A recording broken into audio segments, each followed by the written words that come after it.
gentlemen, this is Eddie Marcus once again. It's very early in the morning, and I have this desire, this burning desire to share with you. I really don't know what my subject matter is. I just know that there are some things that I would want you to know. And so I want to say to all of us, especially those who believe in the Bible, and I'm going to the Bible because we talk about, I do, the great spirit life. I talk about the power that we can't see that represents God as being spirit that lives or have a desire to live in each of us so that we can be exactly what we were made to be. And so, for those of you who believe that Adam and Eve were in the garden and some figure represented by some as a snake or a thought or whatever, but it was outside of the normal nature for life. It was an invitation to go outside of the prescribed path for heaven on earth. All the world that is yours to do with as you see fit, to have choice, to go one way or the other as you see fit. A certain plan leads one way, another plan leads another way. The one plan leads to everybody being satisfied as if in heaven, and another way leads to pain and suffering, and someplace most don't want to be. So I ask you, ladies and gentlemen, how many of you ever thought about going to heaven? Well, do you recall in the book they say that the day that you violate this rule or eat off this tree is the day that you would surely die? Now, if you believe the Bible in its authenticity, then you should surely die based upon what we understand die to mean. Did it mean that back then? I don't know. But what we say it means is out of here. Well, now, if God said that, then we were out of here. But then the story says that that spirit, that devil, that whatever you want to call it, said to Adam and Eve, I told you you would not surely die. So, if this is true, what does that mean? Well, it basically means this, ladies and gentlemen, is that we have something that's called reincarnation or interdimensional existence, parallel existence. I don't know. But to say that I told you you would not surely die means that they were in the form that they were at the last moment. And what does that say? I told you you would not surely die. But what they did by coming over here, now they are under the rules and under the authority of those that brought them here, of those that got them to come here. That's who they trust in. And yet, they still have some connection with this higher power, the spirit power, that this enemy allows them to maintain and exploit it for the world's own good.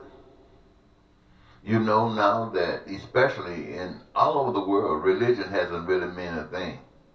I mean, even the religion is known for persecution. It is known for war and death. Religion is known for that, especially in its history.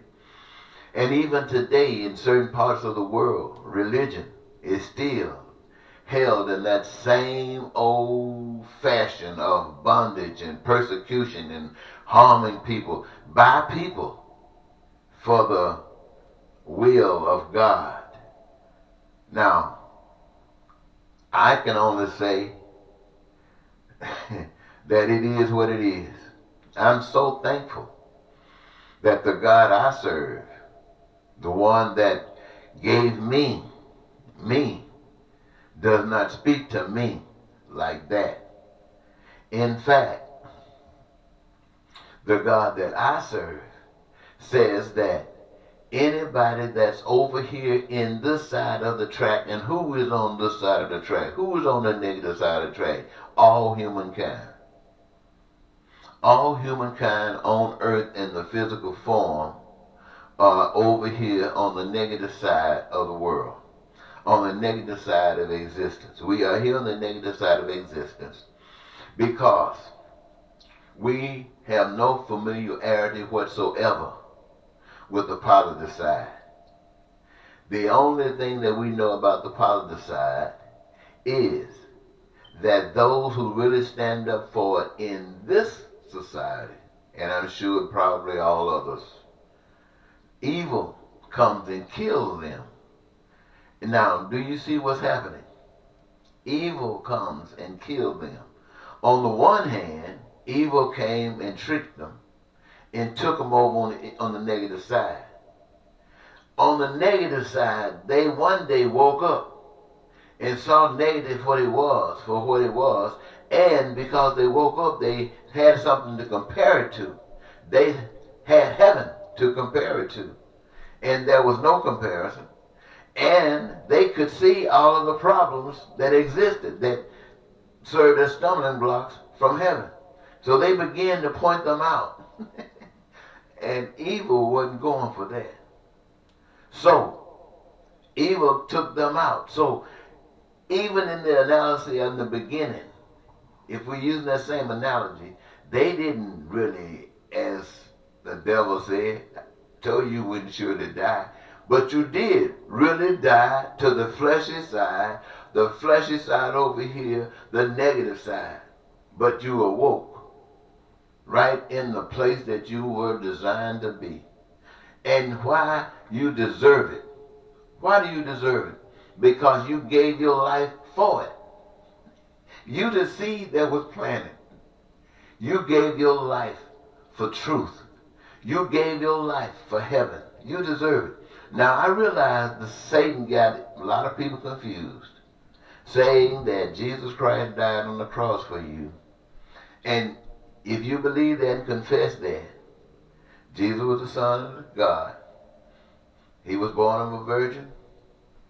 He came here like we are, but had some power, knew who he was. And he walked about taking care of his business. And eventually, because he was taking care of his business, he was put on the cross, crucified. And he was crucified because they got you believing that he was on there for your transgression, the things that you had done. He hadn't done any of that. Or had he? Well, the Romans were pissed off with him about something. Yes, they were pissed off with him about something. So we have to kind of think about that a little bit before we just make a conclusion. And so what we have right there is this man going on the cross for standing up for what was right. But now you have been taught that it was his righteousness that he was extending to you for your failure if you believe in him. And believing in him, the work was done. All you got to do now is sit here with the weeds. And in the end, you will be rewarded. Now, that is what we have all been taught, maybe in different words, but it was all the same thing. That justifies all the people in America who love God not to do anything. You're in the world. We've separated the church from the state. This is all the devil. You can go into the building and you can do your thing. You can get on your hands and knees and crawl all over the church in your praise to God. You can get up and run and hop across all the benches you want in there in your praise to God. But when you come outside of that door, you back into the world. And the world governs. Now, this is what I'm saying when you have been brought into this environment and you've been led to believe the evidence that you are not there is where you're at. You see, the fakeness, the kind of faith that you have, the religion that you express and that you have been taught, it allows for poverty to exist. It does. Poverty is okay. How long has America been experiencing poverty? Ever since its beginning. Over 200 and some years. And the love of God movement has done nothing to eradicate that. Crime and violence. How long has that been evidence here in America? Ever since America has been here. And I don't care how many people die and how many new people come and how many new people are born again, this negativity is not going any place. It gets worse and worse. The prisons overflowing. Yes, my friends. How many people are getting rich and richer? And how many people are getting poor and poorer? And what does this faith that we have, that you have in God, doing about that? Nothing. And why isn't it doing anything about it? Because it's not supposed to. It is a part of the establishment. It is designed to do just what it's doing. For those of you who have got to the last little leg and you can't take it no more, you want to go over to the church, but you watched that all your life and you know it's not doing anything. So what does it do? It'll drive you to the worst person you ever seen. The worst person you ever could imagine. Just looking for the fulfillment of hope. That is the whole plan. That is the very whole plan. It's like when you take what's happening with Turkey and Syria, and you think about what is going on since the troops, your president made some decision and acted on it, and now wants to say what he's threatening to do to Turkey when he opened the door for Turkey to do exactly what Turkey is doing. And yet Turkey will flex his muscle, and let's just say the president actually does something and stops it. Then he will want to praise himself as being one that's able to have some power, some influence to stop wars. A war that he started. But see, ladies and gentlemen, this is why I find it so essential to come to you. Because I know that the solution to all of the problems that we have that's in this negativity, in this dark world, there are those amongst us who seems to be incorrigible. They can walk around and they can kill any of us without even giving it a second thought. In other words, there's some people around here in this country that's very, very, very evil. But yet and still, they are God's children. And so our question is not on them today. The question is about God's children, the ones that said that they are, the ones that want to be. Well, I guess what I have to say to you, ladies and gentlemen, when they tell you believing in Jesus Christ will get you into heaven, don't believe that. Don't believe that. Heaven requires something special. It requires people or angels or whatever, spirits, that want to be there. If you don't want to be there, it does not want you to be there. But it's there ready for you whenever you are ready. And when you are ready, it is evident. It's not what you're saying. It's not what you're trying to force yourself to believe. It's the consequence of your actions, the consequence of your life. If you are truly real in God and the Spirit is in you, then you become an instrument of God. You become an instrument of love. You see the darkness in this negative world. You see it. You expose it in love. You're not trying to punish anybody, send them to prison, nothing like that. You're just trying to reveal it to the people who are being victimized by it and to those who are doing the victimizing. So they both can see it right there at the same time. But then don't just expose it, but show them a way to where they're trying to go with that. Show them a way. And do that all across the scope. Straighten up this hell we're living in. Take away the need for lying and cheating and stealing and terror. Take away this creation for hatred and racism and bigotry. Let's just take away that kind of stuff and give it no ground to grow in. Why? By you, the people, claiming your power back. There was a time long before you came here when your forefathers got together and came up with a plan to put power in representatives. And our representatives have thought about what we want. And at the same time, the community itself has been split up into different thought patterns. And we got our representatives trying to represent each thought pattern, and they can accomplish nothing because we are so confused. So anything that they accomplish there in Congress is either going to benefit somebody and at the same time hurt more. So we are fighting a losing battle. Nobody really wins in nothing like this. So I'm saying to you, ladies and gentlemen, that plan has failed. It brought us here. We can call ourselves the greatest nation on the face of the earth if we want to. Rome said it was, but where is it? You can say it all day and all night, but I guarantee you they're saying the same thing in Russia. They're saying the same thing in China. They're saying the same things in North Korea. So what does it mean for you to say you're the greatest nation? What does it really mean?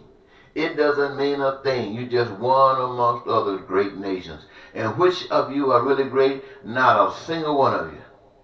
Now, that's my job to tell you that. It is my job to tell you that. But at the same time, to be able to share with you how you can be great. And because you all become one.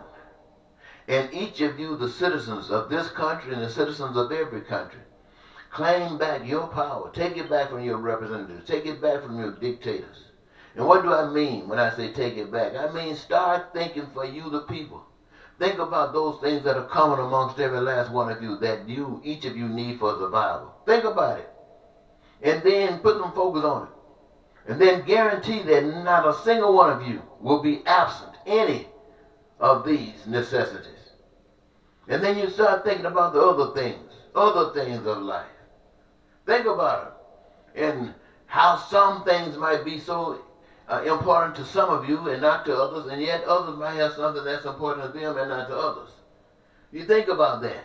Then you think about the great resources of the earth and recognizing the gifts that you have been given, the ones that allow you to engage yourself in the creative process. And rather than you trying to look out for your own health care, your own education, your own food, your own clothing, your own housing, all of that, you just go and do whatever your gift is.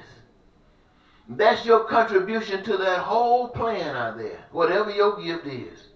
And in the process of engaging your gift, you are constantly creating in a multiple abundance all of the things that you, the people, have determined are essential. Now, it didn't cost one penny.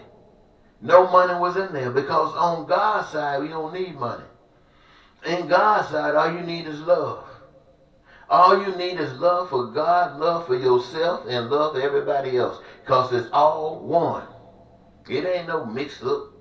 Talking about separating the church from the state. What the devil is that? That's like saying, I told you you wasn't going to die. So what I'm saying to all of us who want to say we want to be born again, I want you to know it's a different thing. It's not like the people that you know. It's not like the mega churches on TV. It's not like these places down the street where they're doing this and doing that and laying hands on them and throwing people all off the wall just by waving their hands. No, it's not about that.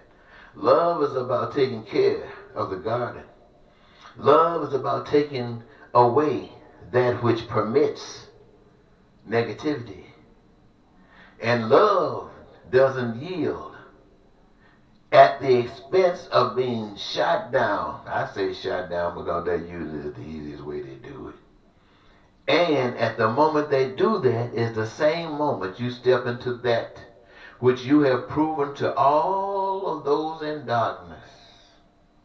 You have proven to every last one of them that the heaven that you speak of, that the truth that you share with them is so essential and so real and so important that it is easy. The easiest thing you can do is put your life on the line and let them send you out of this hell because they don't want you here no more. And you done all you can do. So now your ticket is stamped and you can step into paradise. My friends, you might not have ever heard of that, but you just focus on that. Focus on that. Focus on your power in your hand. You're controlling it by being who you are. And naturally, it's already fixed up by the Creator, how it will intertwine. Most of us, we don't even know how it's going to intertwine. Some of us do, but most of us don't. We're just so happy to be free, to have peace and prosperity and joy in our lives, and the fulfillment of our dreams. So I'm telling all of those of you out there who gave up on God, gave up on Republicans and Democrats, and had to settle for Trump, and still hoping that he will come through for you, I'm going to tell you, ladies and gentlemen, that the power for your needs to be met are in your hand. You don't have to delegate it to no one else. Trump is not the answer. Republicans or Democrats, neither is the answer. You having faith in something that you can't see, can't touch, can't feel, but believing in it enough to allow it to live in you and to give it hands, give it feet, give it voice. And I guarantee you, talking to you Republicans and Democrats as well, and all the hate groups in this country, all of those who are ready to kill people just because of your thought process. I'm talking to all of you. I want you to know that God loves you, and what you want, God has already provided for you. You've just been deceived about how to get it. Now you can get it and you can put all that hate aside. You don't have to do hate no more. You can get it, you can put all that prejudice aside. You don't have to be prejudiced anymore. You don't have to be racist anymore. You don't have to be bigots anymore. You don't have to be robbers and warmongers anymore. You can go to school without joining the military. You can get housing without... Look, ladies and gentlemen, what I want you to know is that all of those things that we call heavenly, the reasons that you want to go to heaven, all of those things have already been paid for in advance here on earth. It's already been paid for. You are missing them. You are being denied them by the choices that you have made. But they already been paid for. You're working hard to get a few dollars, to pay this bill, to pay that bill, to pay this bill, to pay that bill. Bills that you don't even have. All of these things that you're paying bills for are yours free. Because what? Because you engage yourself in the process of life here on earth. Now, when you go to the polls after the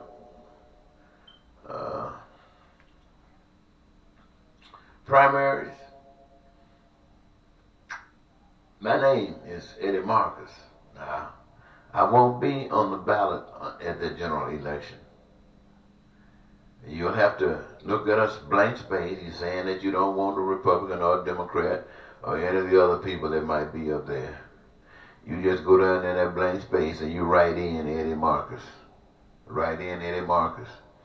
And by doing that, you are saying to all America that you take back your power, your right to represent yourself, and that you are in agreement with everybody else that signed and wrote in Eddie Marcus, President of the United States, that you want peace, you want prosperity, you want freedom, you want joy, and you want the fulfillment of your dreams, not just for you, but for everybody on earth. And you're willing to work with one another to devise and act out whatever is required to make sure that this United States of America turns to heaven on earth. When you ain't got to die to go to it, it'll be right here. So at least if when it's here and you do die, hey, there ain't no strange land. You already know the rules. You already know what it takes. And you already there. So I want to thank you so much, ladies and gentlemen, but this is a serious matter. It might sound like it doesn't make too much sense, but I advise you to pay attention to it now, rather than hoping 4 years from now that you are wishing perhaps 4 years from now that you had paid attention today. But today is the moment of action. Until next time, this is Eddie Marcus saying goodbye.